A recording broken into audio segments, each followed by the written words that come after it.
Hoje nós recebemos o professor Cláudio Romero Farias de Marinho. O professor Cláudio é associado do Departamento de Parasitologia do Instituto de Ciências Biomédicas da USP de São Paulo.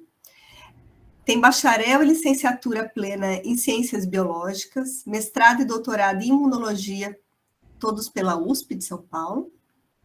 Fez pós-doutorado em Imunologia pelo Instituto Gulbenkian de Ciência, em Portugal, e é livre docente pelo ICB da USP. Desde 2012, o professor Cláudio é editor acadêmico do periódico PLOS ONE e atua nas áreas de parasitologia e imunologia, com ênfase no estudo de mecanismos de patogênese relacionados à malária gestacional. Também é chefe do Departamento de Parasitologia e presidente da Comissão de Pesquisa do Escritório de Boas Práticas Científicas do ICB da USP. Então, professor, agradeço imensamente você ter aberto um horário na sua agenda para não só atender a gente aqui, fazer essa apresentação, né, discutir com a gente sobre o seu trabalho, mas também por concordar em disponibilizar a sua apresentação para a gente deixar ela depois no YouTube, tá? Então, é um prazer para a gente muito grande ter você aqui hoje, viu? Obrigado, Graziela. Obrigado, professora Patrícia. É um prazer enorme apresentar para vocês e parabéns pela organização dos seminários, ok? Então, eu vou falar um pouquinho hoje de malária gestacional. Antes, só para situar todo mundo, queria falar um pouquinho de malária geral, tá? Eu acho que, como todos vocês sabem, a malária, sem dúvida nenhuma, é uma das doenças tropicais mais importantes da atualidade. Ela está presente em todas as zonas tropicais e subtropicais do planeta. São cerca de 240 milhões de casos por ano, né? Esses são os últimos números de 2020, com mais de meio milhão de mortes, né, reportadas em 2020. E essa mortalidade atinge principalmente crianças de até 5, 6 anos de idade. Tá? Majoritariamente, a maior quantidade de casos de malária está concentrada no continente africano. É lá que também acontece o maior número de mortes.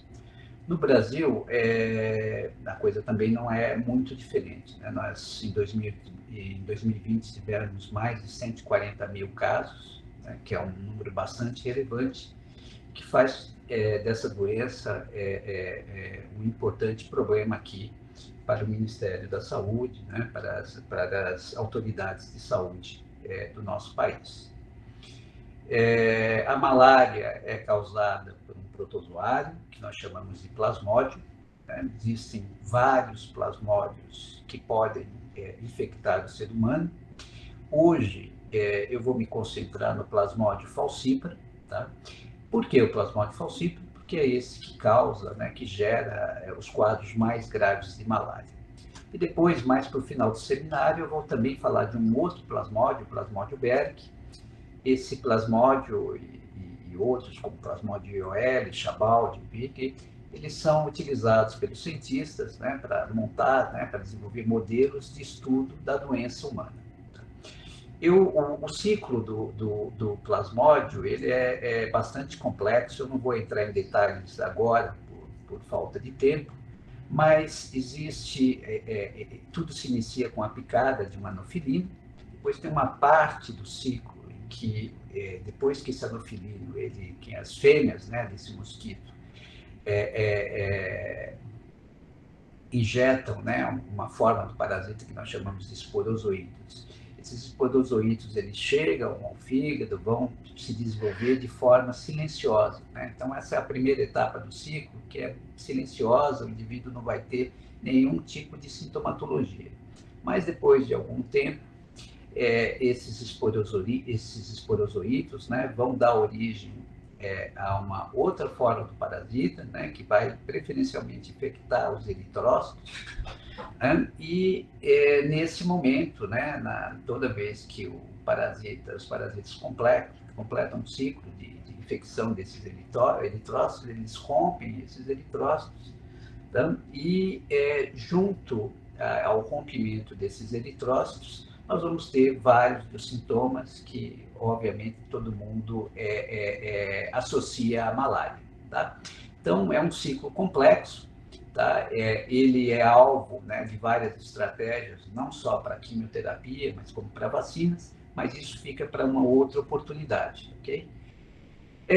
Em relação aos sintomas, eu acho que todos vocês também lembram, né, que eu acho que a febre, sempre que o indivíduo tem febre na região amazônica, a primeira coisa que ele lembra é da malária. Né? Hoje em dia, né, já tem que lembrar de dengue e outras infecções. Mas a febre está associada aos casos de malária, fadiga, os calafrios, dor de cabeça, tosse, diarreia. Esses, basicamente, são sintomas do que nós chamamos de uma doença não complicada. Tá? Majoritariamente, dependendo da espécie de parasita que infectou a pessoa, majoritariamente vai haver esse tipo de sintoma e ela vai ser medicada e tudo vai normalmente correr bem. Mas muitas vezes a pessoa vai desenvolver uma doença que nós chamamos de malária complicada. Essa, na verdade, é uma síndrome que pode envolver vários aspectos: anemia severa, malária pulmonar, malária cerebral, que sem dúvida nenhuma é a maior causa de mortalidade por malária no continente africano, e a malária placentária. A malária placentária é um caso muito específico de malária, né, que agora eu vou explicar para vocês de uma forma mais completa, mas ela é tão grave como as outras aqui que eu assinalei anteriormente. Então, normalmente, isso depende muito da espécie do parasita, mas normalmente a doença ela evolui para uma forma não complicada. E em alguns casos, quando evolui para uma forma complicada, nós vamos ver que o resultado pode não ser muito satisfatório. Bom, pessoal, toda vez que nós falamos de gestação, né, eu acho que nós lembramos da placenta. A placenta é aquele único órgão que ele é transitório, né? Ele está associado à gestação. E, assim, eu gostaria só de deixar uma mensagem em relação à placenta. Né? Ela é fundamental para algumas coisas: para o transporte e troca de gases respiratórios, o transporte e troca de nutrientes, e principalmente o feto, ele usa a placenta para colocar todas aquelas substâncias que são necessárias para serem excretadas, elas devem sair pela placenta. Tá? Então, existe uma série de transportadores na placenta, que não é o tema dessa aula hoje, mas o mais importante aqui, pessoal, é que qualquer processo inflamatório na placenta vai necessariamente modificar todo esse complexo, né, de fatores, né, de transportadores que são essenciais para a nutrição e para a sobrevivência do feto. Só para lembrar as aulas de histologia, olha, isso aqui é uma placenta, é a fotografia de uma placenta humana, né? Lembra, ela está organizada nessas estruturas que nós chamamos de vírus. Imaginem aqui que os vírus são dedos de uma luva e nós fizemos aqui um corte sagital. Então, esses vírus, eles são a unidade fundamental em termos de fisiologia para a placenta. Por quê? Porque nesses vírus estão inseridos esses vasinhos aqui, ó, que são os vasos fetais.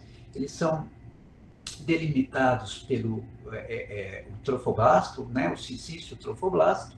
Aqui, nesse espaço intervenoso, corre o sangue materno, e como vocês podem ver, é muito tênue o que separa um vaso fetal do sangue materno. Né? Tem uma camada muito fininha aqui de sicício trofoblasto.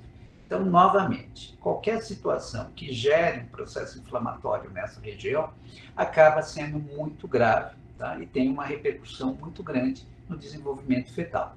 Então, essa é uma placenta de uma mulher que teve a gestação de forma completamente normal. E agora nós vamos ver o que acontece quando uma mulher, durante a gestação, desenvolve um quadro de malária, e malária causada por Plasmodium falciparum. Pronto, é a mesma placenta, mas agora vocês podem ver que mudou completamente a organização dela, né? Então, a gente tem áreas aqui que nós chamamos de necrose fibrinoide, esses aglomerados de células que nós chamamos de nós sensiciais, uma grande quantidade de eritrócitos infectados que já liberaram seus merozoítos que estão aqui, né? Macrófagos tentando, são recrutados, né? Para essa região, para tentar fagocitar. Esse recrutamento de células, de leucócitos, principalmente de monócitos, ele se dá principalmente porque toda vez que a placenta entra em contato com os eritrócitos infectados, obviamente componentes do sistema inato vão ser ativados, então ela começa a produzir uma grande quantidade de quimiocinas, como MIP1-alfa, MCP1 e L8, e são essas quimiocinas que vão atrair esses monócitos para o local da infecção. O resultado é esse, pessoal. Aqui é uma placenta normal, aqui é uma placenta proveniente de uma pessoa de uma mulher que teve malária gestacional. O que a gente pode ver aqui do ponto de vista macroscópico? Grandes áreas de necrose, áreas de calcificação, presença de mecônio no cordão umbilical, que é uma situação bastante grave para o feto, que estava associado a essa placenta. Tá? O resultado também quando a mãe não aborta, quando o feto não morre, é esse aqui, né? Essa aqui é uma criança que nasceu de uma gestante com malária. Nós falamos que essa criança nasceu com baixo peso à nascença, e o impacto da malária na vida dessa criança é difícil de calcular, porque ela vai ter, muito provavelmente, ela é muito mais suscetível à malária e a outras infecções, ela tem um grande risco de morrer nos primeiros meses de vida, ela certamente vai ter déficit de aprendizado, vai ter déficit no seu desenvolvimento. Então, a malária, ela gera, né, ela tem um impacto social, um impacto na vida dessas crianças muito alto. Então,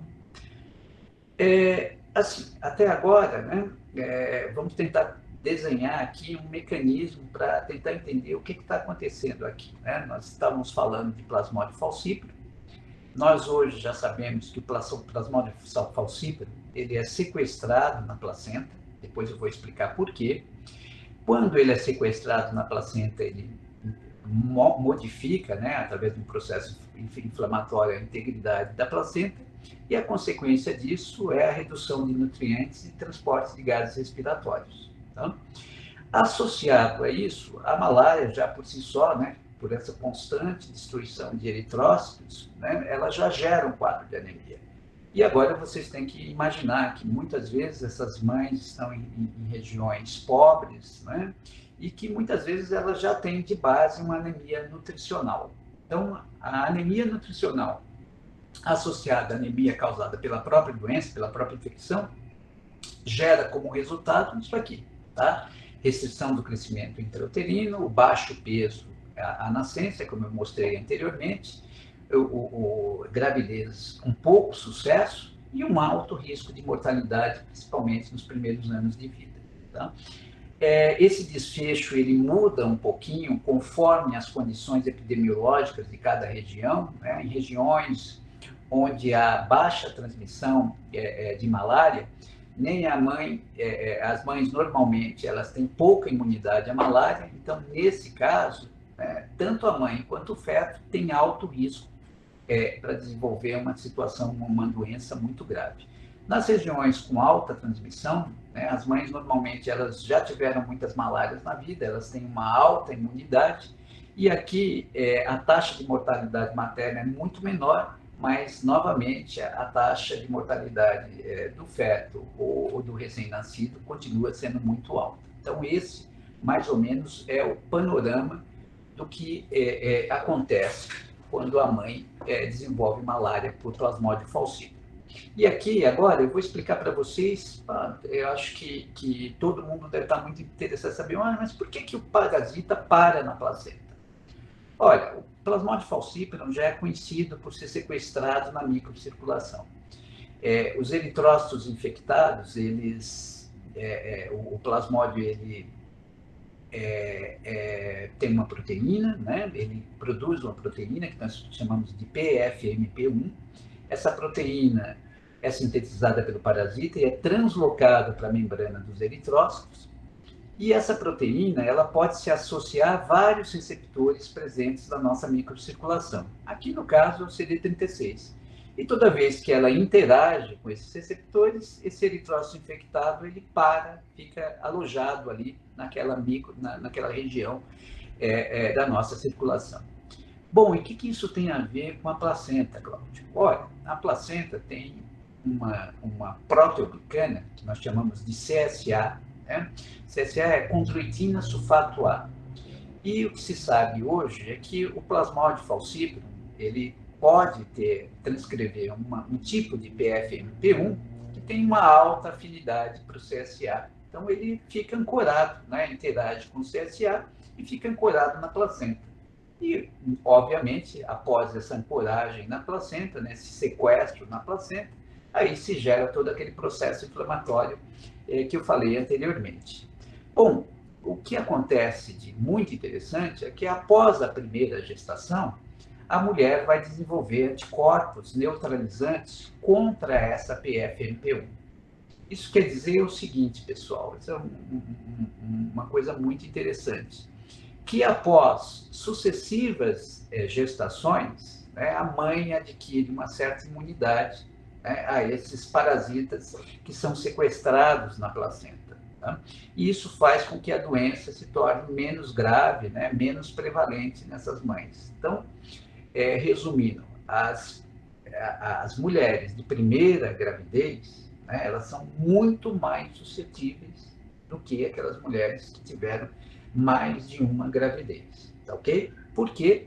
Porque nessa situação são produzidos anticorpos neutralizantes que são bastante eficientes para proteger a placenta. Bom, eu não poderia, sempre que se fala de PFMP1, né, eu acho que assim, esse é um dos mais bonitos mecanismos, né, que o parasita tem para escapar, para burlar o nosso sistema imunológico. Né? A PFMP1, ela é sintetizada a partir de uma família de genes que nós chamamos de VAR genes. Atualmente são mais de 60 cópias. Esses genes, eles são expressos, né, entram em transcrição aleatoriamente, e eles são responsáveis por fazer uma proteína que, na sua estrutura geral, é muito bem conservada, mas em alguns domínios ela é altamente polimórfica. Então, são esses domínios que propiciam a ancoragem dessa proteína a alguns receptores presentes na nossa circulação. No caso da grávida, é o CSA na placenta, mas existe PFMP1 que se associa a ICAM1, a CD36 e por aí vai. Tá? Olha, Cláudio, para que serve isso? Olha, alguns cientistas acham que isso é um mecanismo de escape. À medida que o parasita é sequestrado ou na placenta ou na microcirculação, ele deixa de ser destruído pelo baço. Tá? Então, aparentemente, é um método muito eficiente, né, de escapar à destruição pelos macrófagos que estão lá situados no nosso baço. Tudo bem? Bom, quando nós falamos em gravidez, nós já também lembramos do que é malária placentária. Porque eu posso ter uma malária na gravidez e não necessariamente vou ter uma malária placentária. Né? Muitas vezes a mulher é rapidamente tratada, é identificada e nós não vamos ter nenhuma maior consequência em relação à infecção.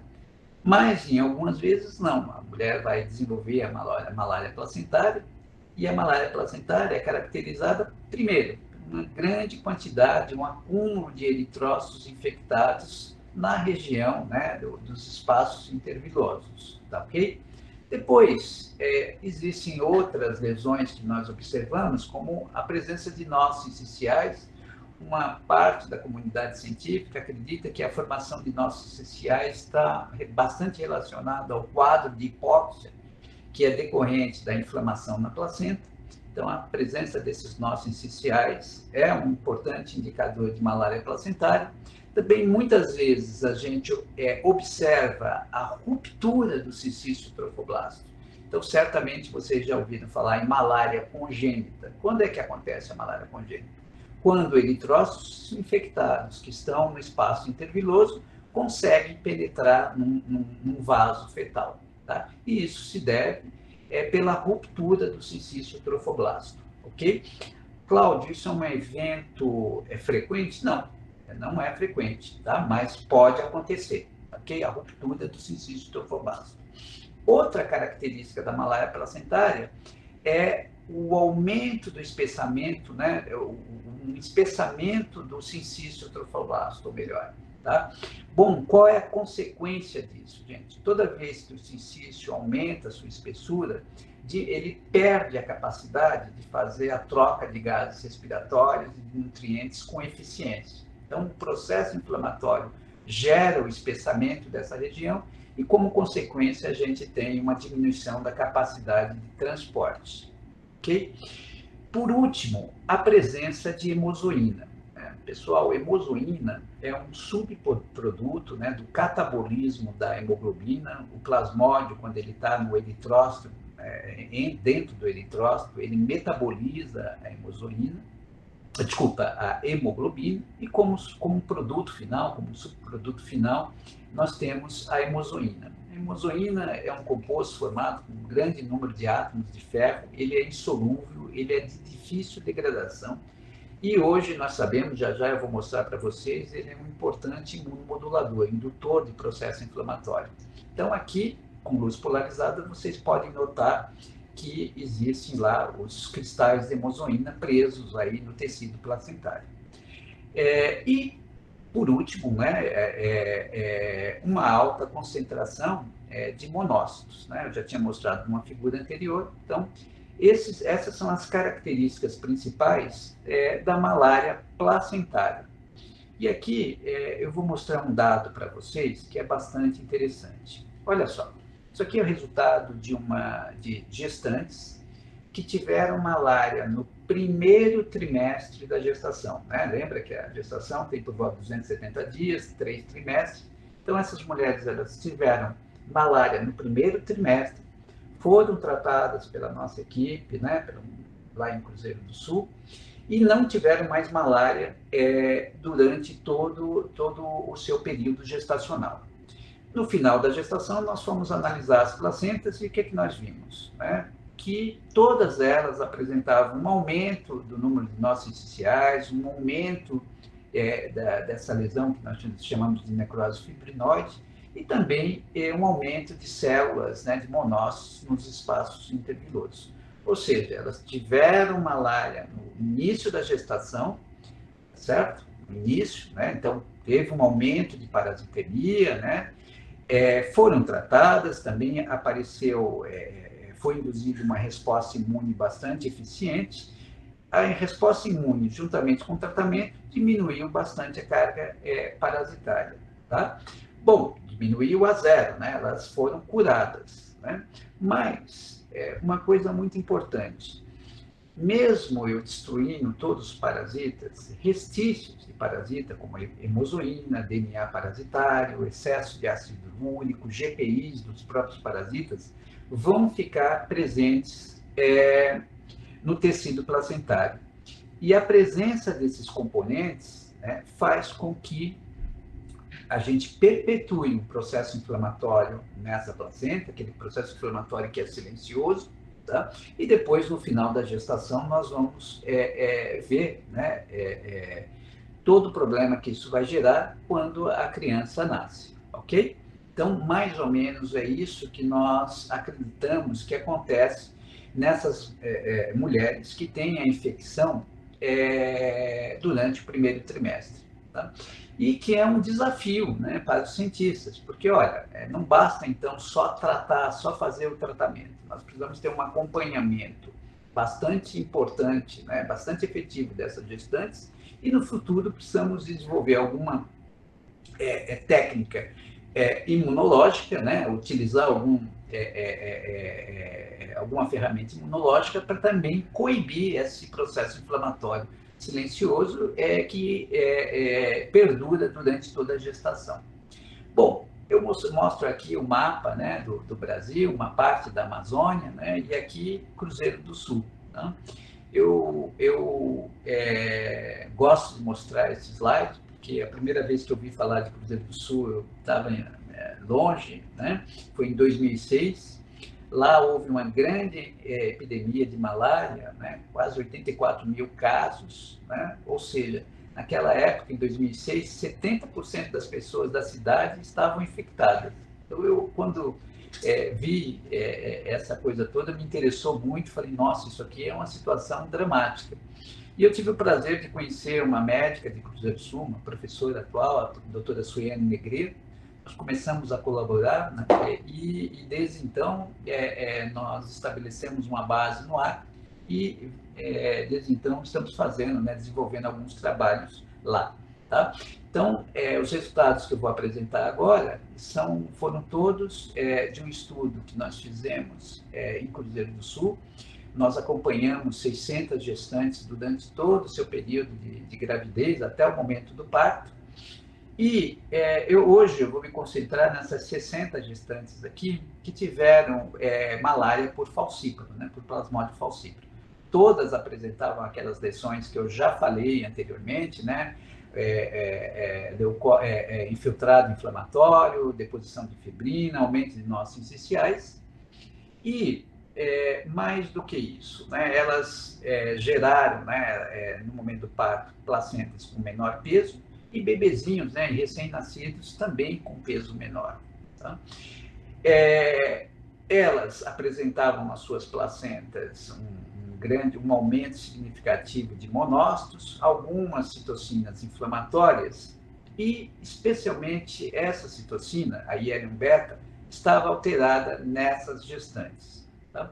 A IL-1-beta ela tem sido foco, né, de estudo em diferentes doenças, principalmente para sua capacidade, né, de gerar um processo inflamatório bastante acentuado. Né? Então, quando nós observamos esse resultado, esse maior aumento de IL-1-beta, há algum tempo o nosso grupo já trabalha com imunidade inata envolvendo malária gestacional. Temos uma série de estudos envolvendo principalmente o papel dos receptores do tipo TOL na malária gestacional. E quando nós observamos esse aumento de IL-1, né, lembramos, né, que a IL-1 ela está associada ao inflamossoma, né? É um produto, né, da ativação dos inflamossomas.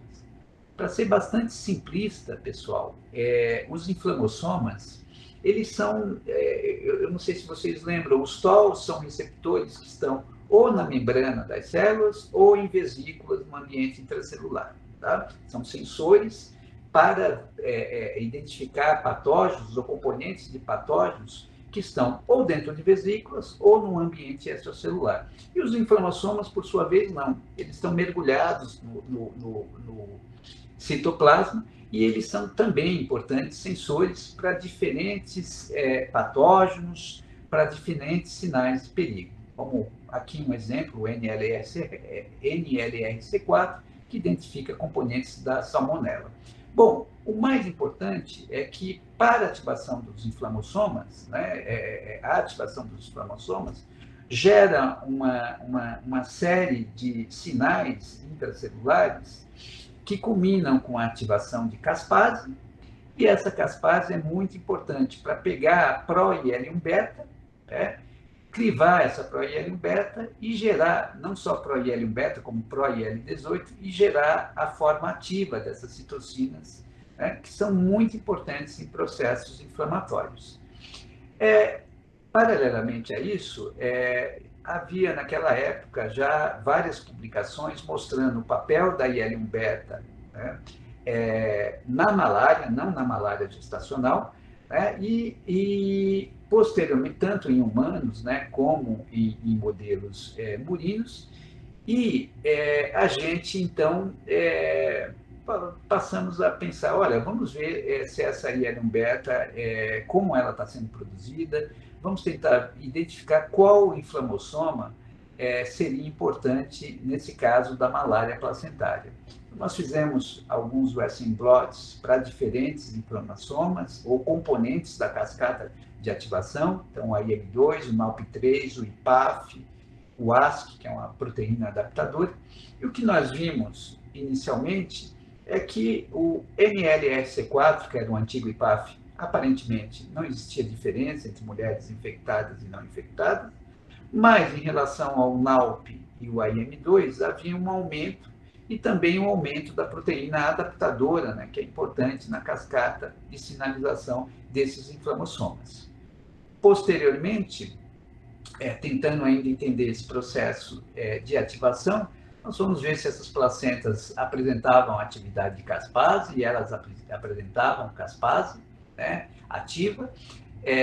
Como eu tinha já dito anteriormente, essas placentas secretam, né, existia a presença de IL-1 beta em grande quantidade nessas placentas, e mais do que isso, nós observamos um aumento, né, na expressão do receptor de IL-1. Né, esse receptor, ele é um receptor importante, a ele se liga tanto a IL-1 beta como a IL-1 alfa, e nessas placentas dessas mulheres infectadas, esse receptor estava, a expressão dele, a presença dele estava regulada. Então, praticamente, né, o que nós vimos aqui, né, que NALP3 e AM2 estavam presentes, a proteína adaptadora ASC presente, a caspase 1 também presente, consequentemente, o aumento da liberação de IL-1 beta e também a presença do IL-1 receptor, o receptor de IL-1, ok?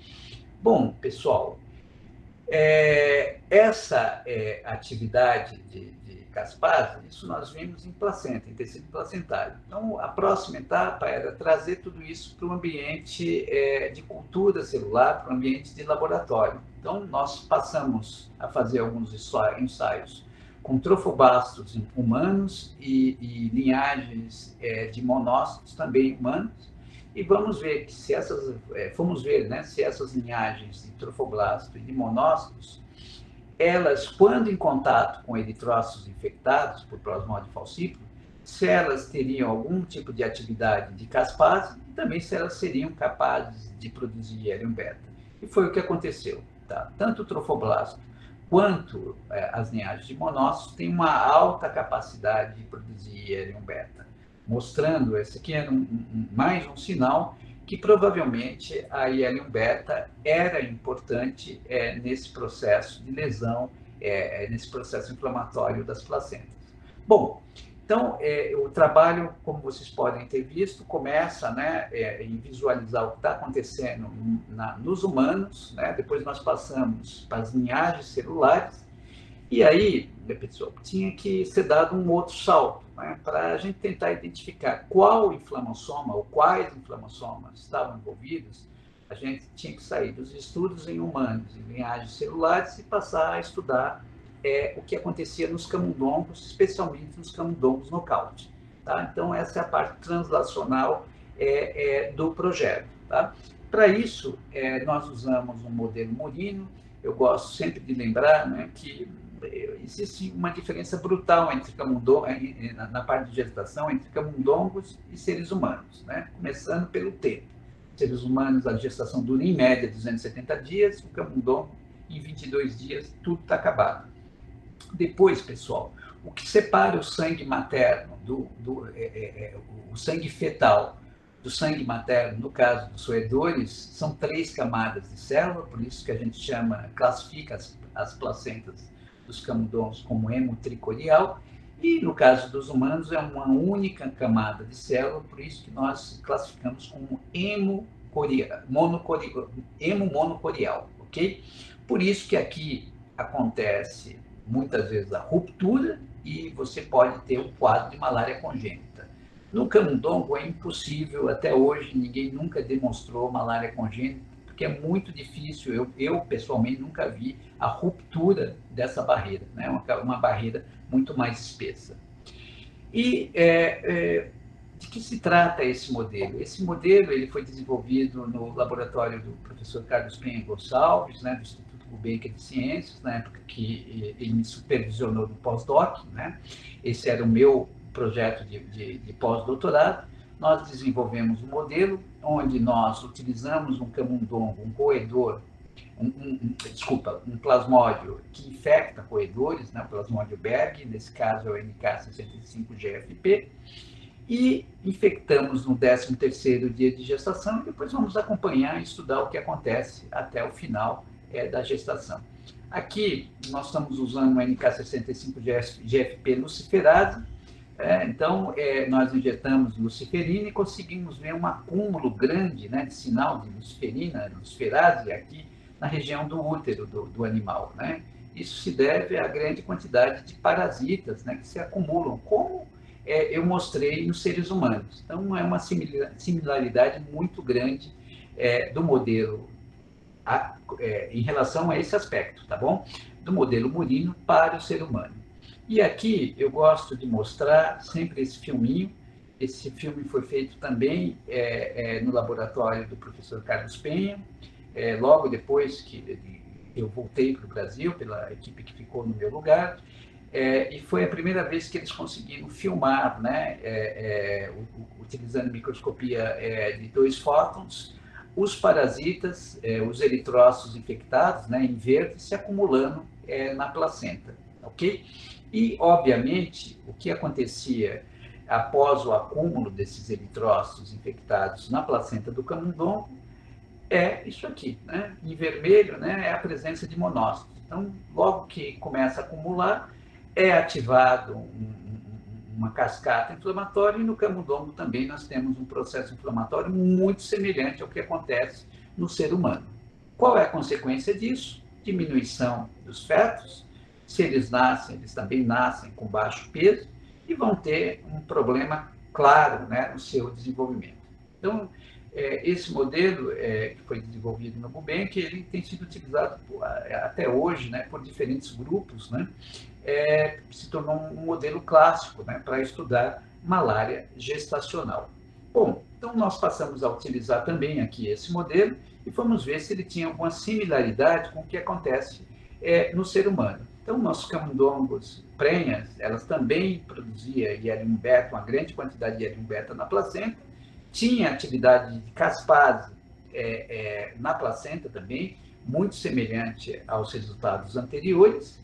E uma coisa muito importante, né? Nosso grupo já tinha mostrado a importância do TOL4, do TOL9 na malária gestacional e também da molécula adaptadora MID88, né, em outros trabalhos. Bom, isso é muito importante. A ativação dessa cascata via receptores do tipo TOL é muito importante, aliás, é condição sine qua non para a produção de pró-IL-1 beta.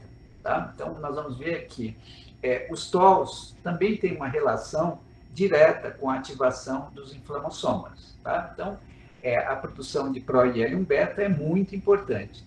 E o que acontece quando a gente passava a infectar camundongos nocautes para MID88?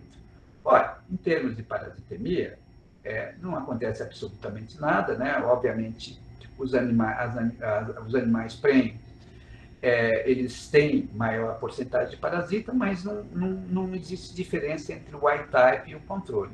Agora, em relação ao tamanho do feto, pessoal, olha que interessante. Quanto maior for essa barra, pior é o quadro, né? Porque ela indica a porcentagem de redução, né, do feto, ok? Então, quanto maior, né? Então, olha lá, é mais grave a situação. E o que nós observamos? Que mesmo um animal MID88 infectado, mesmo ele tendo altos níveis de parasitemia, isso não vai influenciar no desenvolvimento do feto. Tá? Isso, muito provavelmente, depois nós vamos concluir no final, é que sem o MID88 eu não consigo produzir a pró-IL-1 beta. Né? Isso quer dizer esse resultado.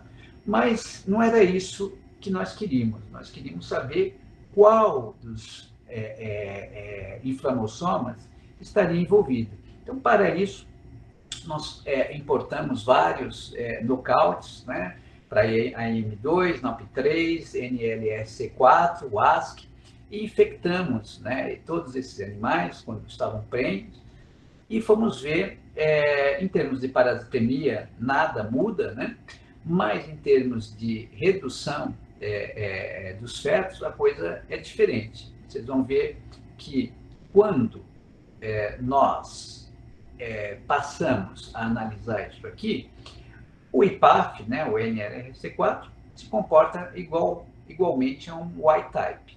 Mas o AM2, o NALP3, o ASC e a caspase, não. É como se eles não, o NALP um pouquinho, mas a caspase, o ASC e o AM2, é como se eles não tivessem uma infecção, né? Não davam sequência ao processo de ativação que culminaria com a produção de L1-beta. Tá? Então, nós aqui, nesse primeiro momento, vimos que o MID88 era importante, o IPAF já estava descartado, e ficou para a gente ainda tentar entender se o NALP3 e o AM2 eram realmente importantes nesse processo. Fomos ver a produção de L1-beta nesses animais. Novamente, o NLRC4, o IPAF, não produz L1-beta de forma diferente entre infectados e controle, mas toda vez que eu tiro MID88, caspase, o NALP, o AM2 e o ASC, eu perco a capacidade de produzir essa interleucina, ok? Mostrando que esses componentes são chaves para o entendimento desse processo inflamatório, ok? A próxima etapa, e estamos chegando ao final já, a próxima etapa foi, olha, se eu usar então um camundongo IL-1-beta knockout e um camundongo IL-1 receptor knockout, o que acontece? Olha, então aqui é um Y-type infectado, eu tenho uma doença grave, né? Ele fica pequenininho, tá? E quando eu infecto os animais IL-1-beta knockout e IL-1 receptor knockout, eu não vejo redução dos camundongos. É como se eles fossem um controle não infectado. Tá? Em relação às reabsorções, sempre que eu tenho processos inflamatórios em camundongo prenha, muitas vezes existe uma grande frequência de reabsorção. Nesse caso, né, os Y-types infectados tinham, né, uma maior porcentagem de reabsorções, e novamente o IL-1-beta e o IL-1 receptor se comportavam como um camundongo não infectado. Tá? Olha, o próximo passo, então, eu acho que já estava claro que a gente tinha identificado a via, né, e quais eram os principais componentes dessa via. A próxima etapa foi uma prova de conceito, né, foi para testar a nossa hipótese. O que nós fizemos? Nós pegamos um camundongo normal, um camundongo Y-type, e tratamos com um fármaco que é comercial atualmente, né, o Anaquile. Esse fármaco, ele tem, o mecanismo de ação dele é bloquear o receptor de IL-1, o receptor de IL-1. Tá? E quando nós bloqueamos o receptor de IL-1, nossos camundongos param de ter redução no peso, param de ter essas reabsorções, ou seja, nós revertemos por completo, com o fármaco, o efeito da doença no modelo. Tá? Essa foi a primeira vez, né, que foi descrito na literatura, né, um resultado dessa magnitude, né, com essa consequência, a gente reverter o efeito da malária placentária no modelo murim. Então, a grande conclusão desse trabalho foi que, obviamente, esse eixo da IL-1-beta é muito importante como mecanismo de patogênese da malária placentária, e o IL-1 receptor, né, o receptor de IL-1, é um alvo, né, terapêutico bastante importante, bastante promissor, tá, para ser estudado. Eu acho que, de uma forma geral, a nossa hipótese aqui era que, bom, a gente já tinha mostrado que a molécula MID88 era importante, né? Porque ela é responsável pela pró-IL-1 beta.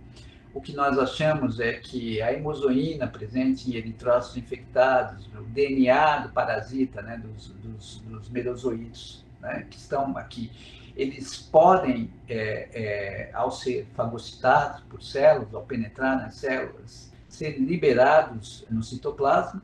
Eles vão ser identificados, no caso do DNA, pelo AM2 e a hemozoína pelo NALP3. E essa identificação, utilizando esses sensores, vai gerar, né, a produção de caspase e a produção de IL-1 beta, e, consequentemente, o processo inflamatório. E mais do que isso, essa IL-1 beta, quando atinge o trofoblasto, nós sabemos que o trofoblasto ele tem receptores para IL-1 beta, ele vai ativar a MID88, e a ativação de MID88, pessoal, é muito importante, porque ela pode modificar toda a dinâmica na expressão de transportadores de aminoácidos, como SNAT1, SNAT2 e GLUT1, né? Então, afetar o transporte de nutrientes na placenta e, consequentemente, gerar crescimento intrauterino retardado e baixo peso à nascência. Né? Quando nós tratamos com a anaquila, né, uma prova de conceito aí, nós conseguimos reverter todo esse processo. Então, eu chego ao final. Essa é uma fotografia que eu gosto muito, né? Eu sempre apresento ela nos meus seminários. Essa aqui é a doutora Jamile, que hoje está na Inglaterra. Aqui ela estava tratando, né, uma das nossas gestantes, uma das mulheres que participaram do nosso estudo, nesse estudo do Acre.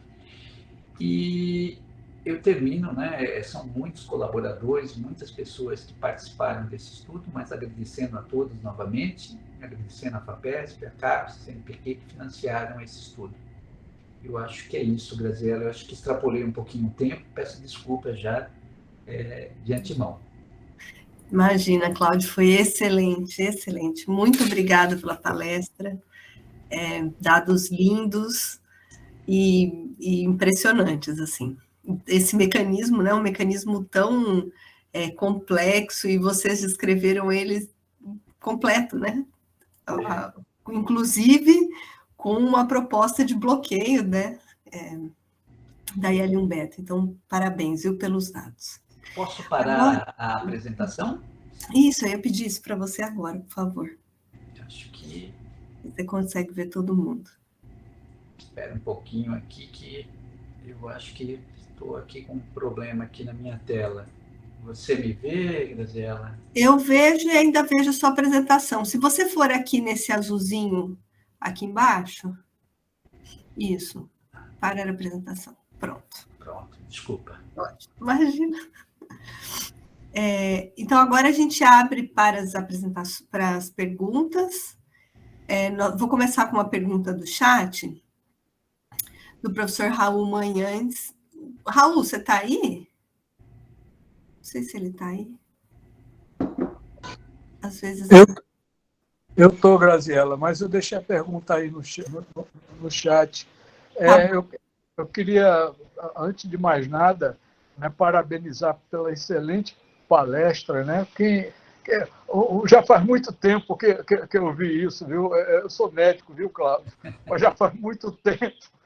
E aí, muito tempo, porque quando eu passei um tempo da minha vida no Instituto Pasteur, e lá uma das coisas interessantes era exatamente o estudo da malária, que eu acho que eles ainda continuam e tal, mas tinha um problema interessante também, porque a malária é uma doença quase que de pobre, né? Mas eu deixei umas perguntas aí, a Graziela vai fazer para você aí, para não tomar tempo, viu? Obrigado, professor. Um abraço grande. Obrigado, professor. Obrigada, Raul.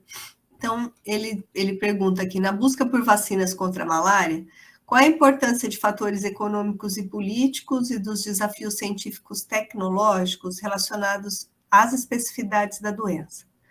As vacinas disponíveis são eficazes?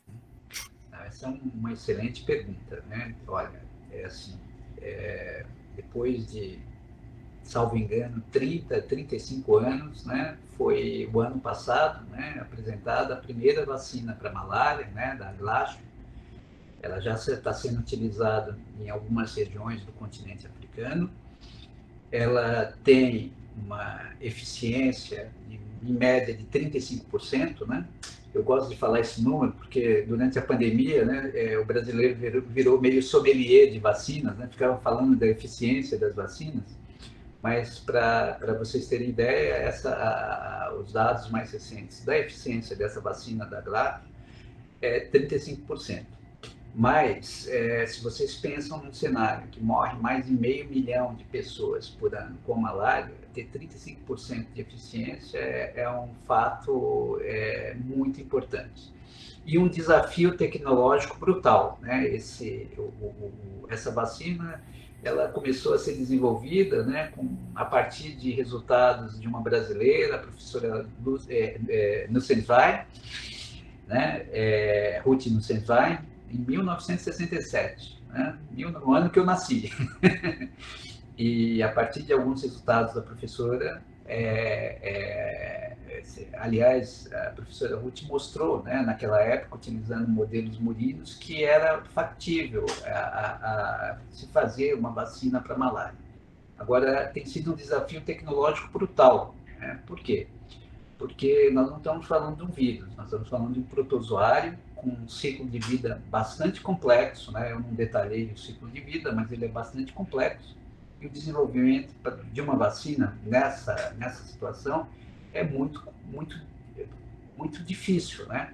E não é por falta de dinheiro, né? Eu não sei precisar, professor, os números aqui, mas é brutal o que foi colocado na última década, né, por diferentes países para o desenvolvimento de vacinas para malária. E o resultado que nós temos até agora é esse, né? Mas quem sabe no futuro não apareçam novas vacinas. Mas até agora apenas uma está liberada para uso. E ela é usada em gestante, Cláudio? Não, essa é uma boa questão também, né? Ela só é usada em crianças. Tá? Porque lembra que na minha apresentação eu falei que, obviamente, por volta de 70% da mortalidade no continente africano envolve crianças, né? Porque isso é uma questão importante, né? As crianças e as gestantes são os dois principais grupos de risco. Agora, o motivo que leva a ser grupo de risco, cada um deles, é completamente diferente. As crianças, elas são um grupo de risco porque elas não têm imunidade à doença. Então, normalmente, o que acontece? A pessoa, numa zona endêmica, ela tem a primeira malária, pode sobreviver ou não, tem a segunda malária, os efeitos dela já vai diminuir, tem a terceira, quarta, quinta, né? Você vai lá num país africano, conversa com um sujeito lá no botequim, ele fala, já tive umas 30 malárias. Então, depois de 30, 20 malárias, ele tem uma doença muito tênue. Mas as crianças, não. As primeiras malárias para as crianças pode ser mortal. Quanto às mulheres grávidas, qual é o grande problema? É aquela história que eu falei para vocês do sequestro na placenta. Então, o motivo é diferente. Muito bem. Cristiane, por favor. Olá, gente, tudo bem? Boa tarde. Boa tarde.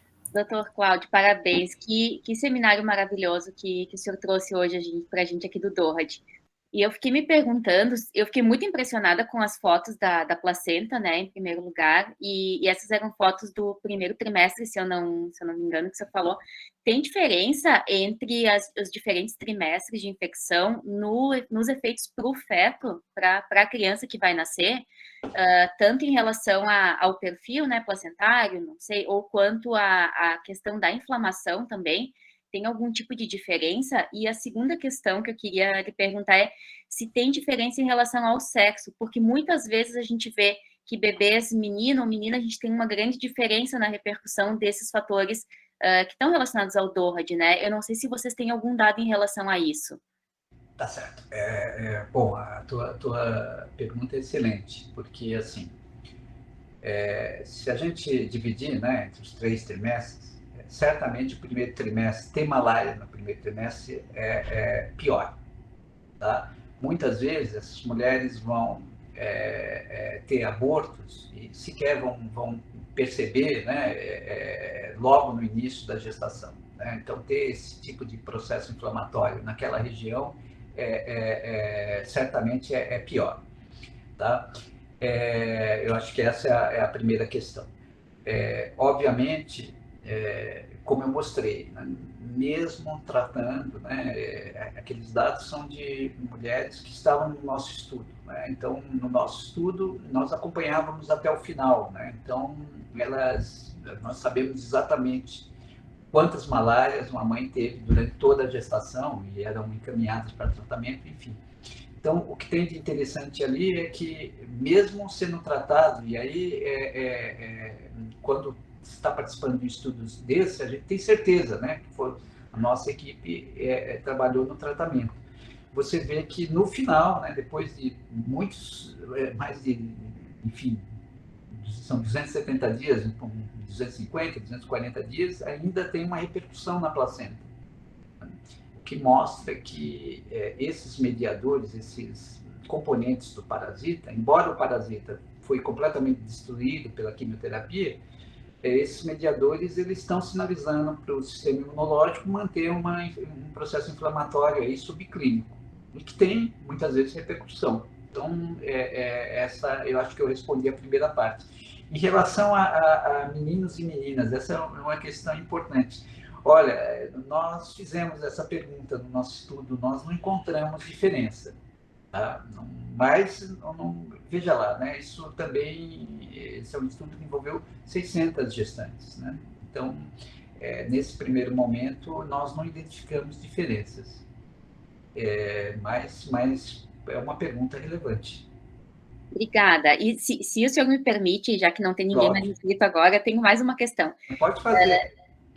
Tem algum tipo de tratamento anti-inflamatório também que já é indicado, assim, pensando em todos esses resultados, né? Provavelmente teria uma repercussão bem importante, né? Associar algum tipo de...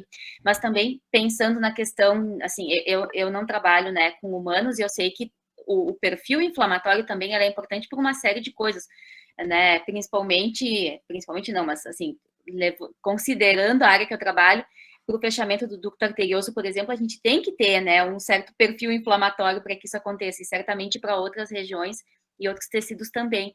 Então, já se pensou em utilizar algum anti-inflamatório durante a malária? Já se testou isso? O senhor tem algum dado?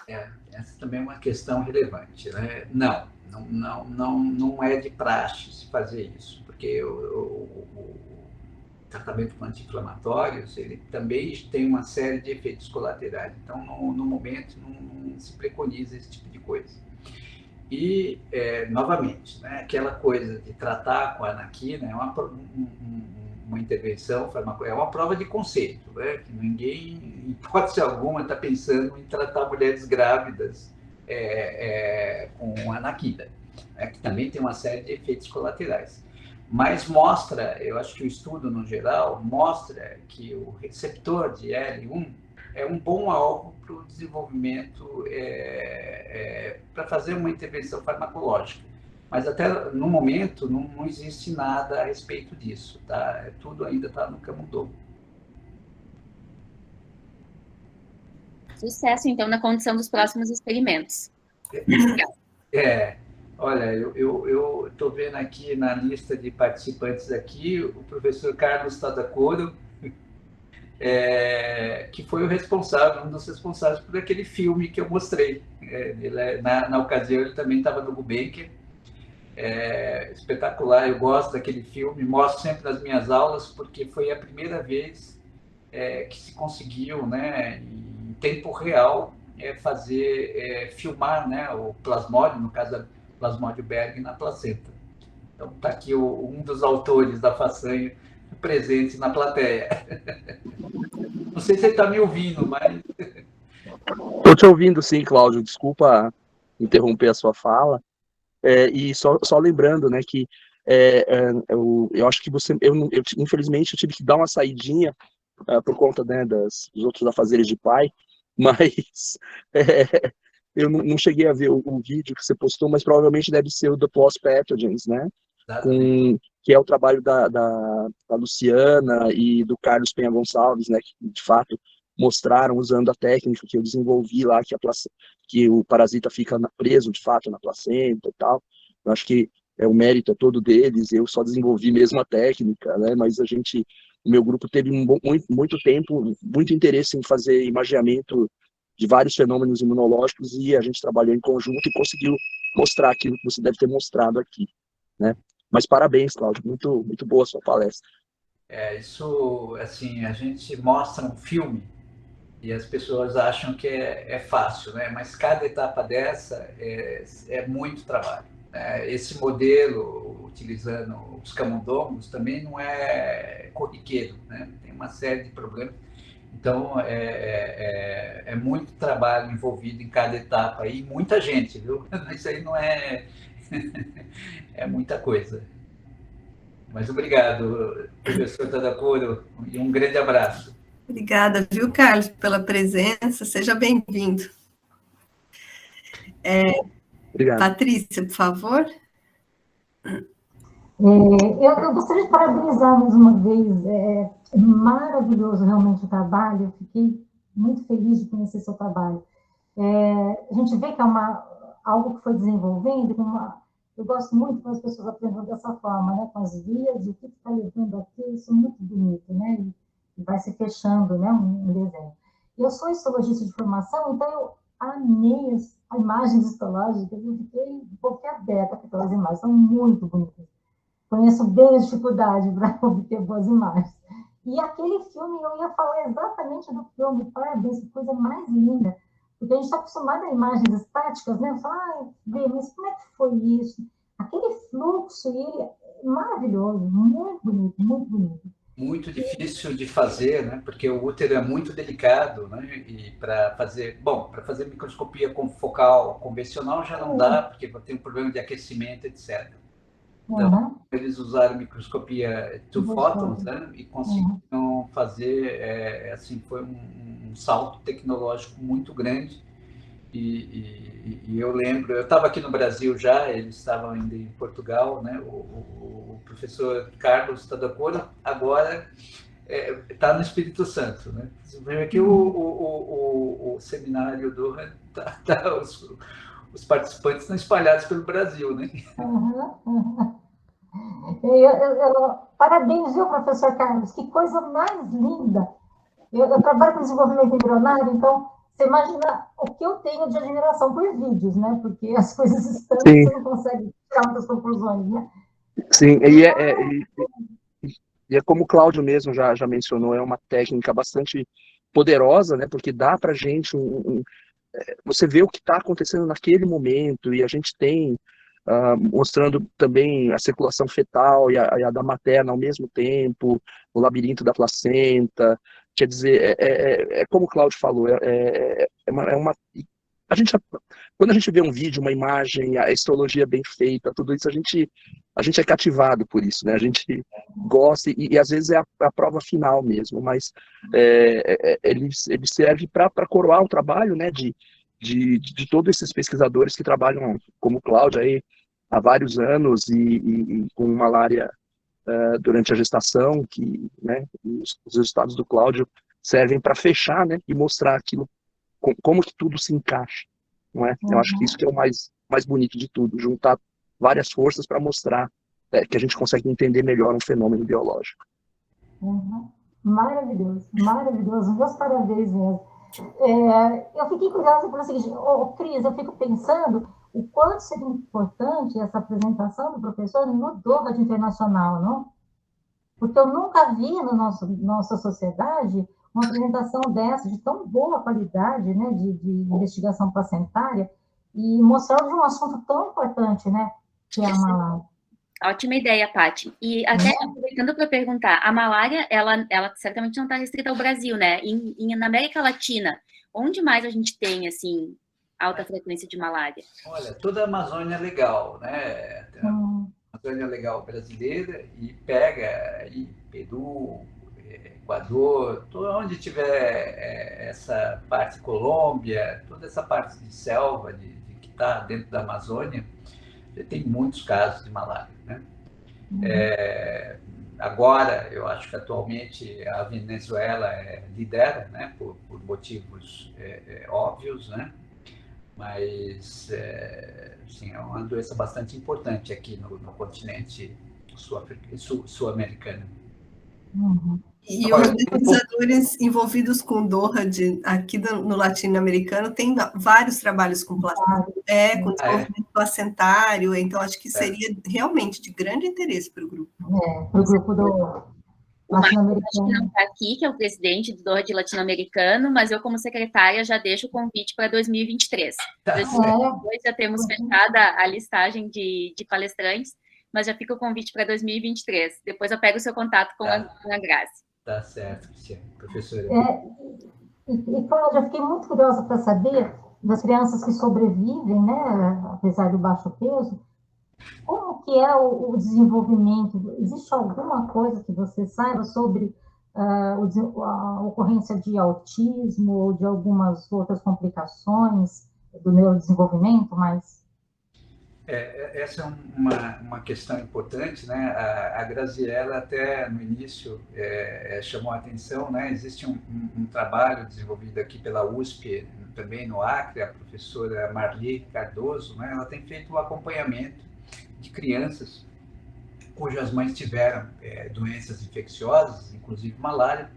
Essas são cortes de longo prazo, né? Que envolve acompanhamento durante muitos anos. O que se sabe é que essas crianças com baixo peso, elas, assim, primeiro, elas têm uma probabilidade de mortalidade no primeiro ano de vida muito significativa, tá? Elas, existem indicativos que elas vão ter déficit no aprendizado, né? Então, assim, não é que reverte por total. Agora, assim, eu nunca vi, e isso é necessário, um estudo de acompanhamento assim, envolvendo um número significativo, né, de crianças. Isso precisa ser feito, né? A gente sempre, no final dos nossos trabalhos, a gente normalmente escreve isso, porque são estudos, né, professora Patrícia, que são muito caros, são de difícil implementação, são muito caros mesmo. Nós, inicialmente, quando desenhamos o estudo em Cruzeiro, nós gostaríamos, obviamente, de fazer o acompanhamento, mas por motivos, principalmente por motivos financeiros, nós tivemos que fechar o estudo, porque, enfim, são estudos muito caros, né?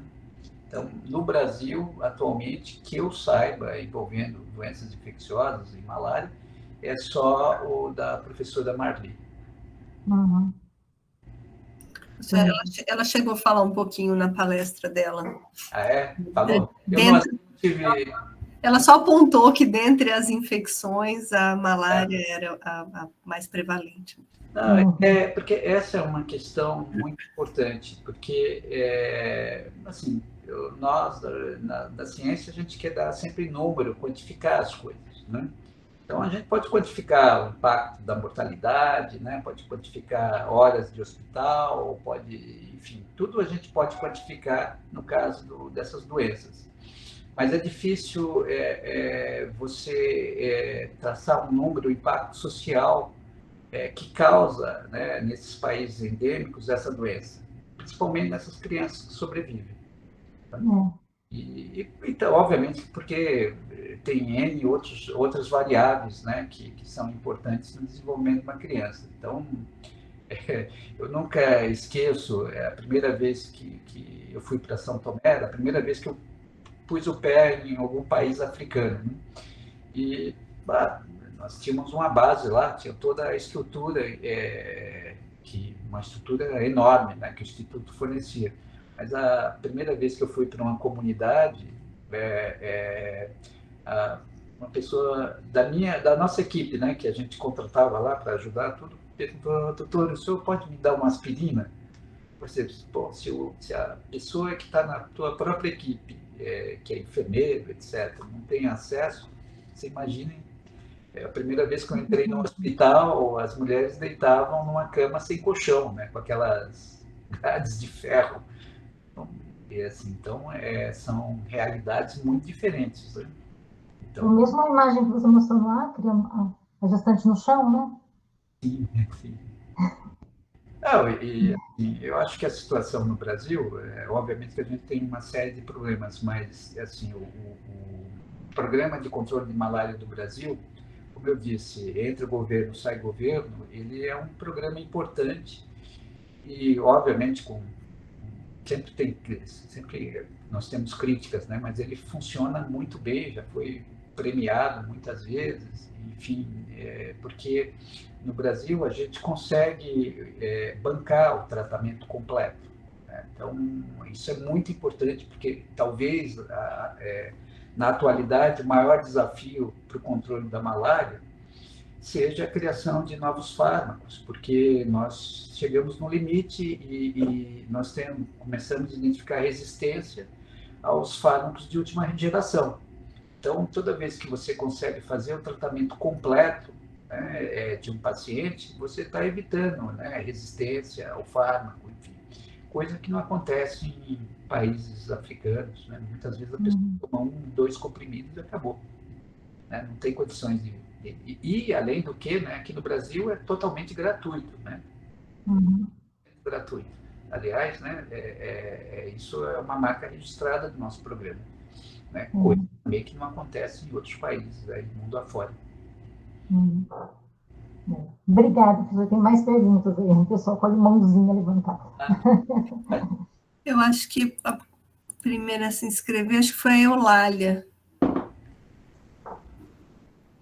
Eulália, tá aí? Boa tarde. Boa tarde. Boa tarde. Tá me ouvindo? Estamos.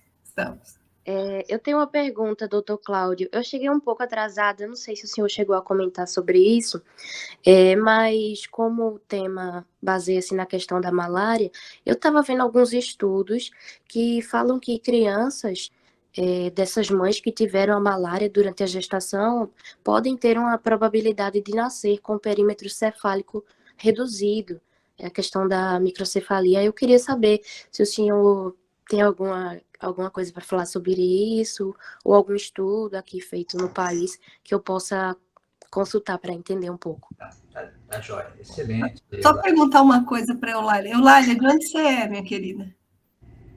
Eu sou aqui de Recife, eu sou aluna do professor Raul. Obrigada. Nada.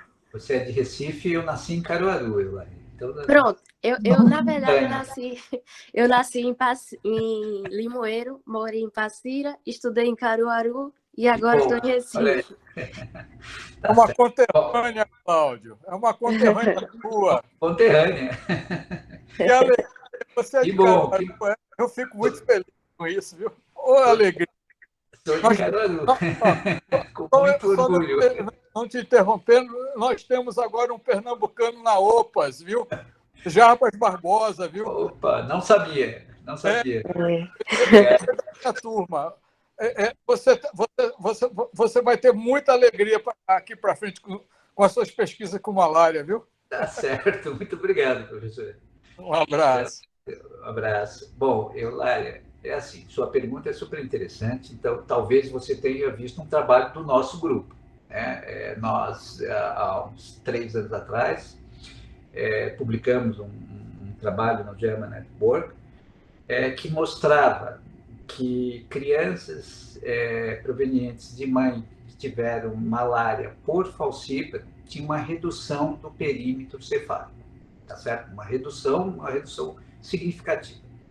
Isso deu uma encrenca danada, porque todo mundo já pega e fala que é microcefalia. Nós nunca falamos que era microcefalia, né? Porque foi no bojo da Zika, então todo mundo fala microcefalia. Existe uma classificação para a gente dizer que é um quadro de microcefalia. Mas o mais importante desse trabalho é que foi assim, o primeiro trabalho aqui na América Latina que indicava que infecções poderiam, por plasmódio falcíparo, poderiam mexer, né, no desenvolvimento e culminar com uma diminuição do perímetro cefálico. Então, existe esse trabalho que foi publicado pelo nosso grupo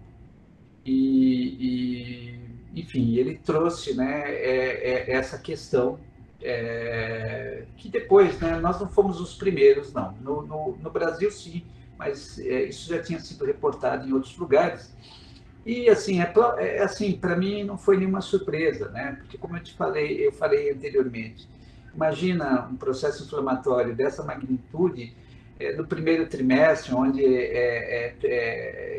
está havendo um grande desenvolvimento, né, do feto, enfim.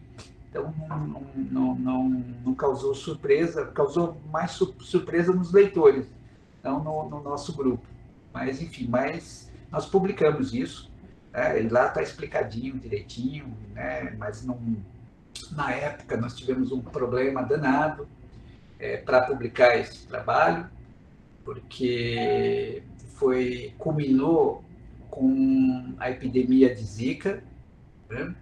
Só que quando nós apresentamos os dados, não existia nem casos de Zika no Acre. Né? Então, esse foi um trabalho, nós mandamos para a Lancet, depois teve uma série de críticas lá dos editores, porque eles estavam achando que era Zika, mas nós mostramos no trabalho que fizemos sorologia para várias outras doenças, não era nada disso, mas foi aquele, né, enfim, o fato de, às vezes, ser do Brasil, assim, não tem tanta força junto a esses editores. Enfim, mas ele acabou sendo publicado em uma outra revista, por sinal muito boa. Muito obrigada. O professor Paulo Matias estava com a mão levantada também, daí baixou. Paulo? Eu acho que ele está com problema de conexão, porque ele entrou, saiu. Voltou ele. Você está me ouvindo? Sim, estou te ouvindo. Não estou te vendo, mas estou te ouvindo. Não está me muito vendo? perto. Meu Deus. Agora estou. Ah, tá aqui.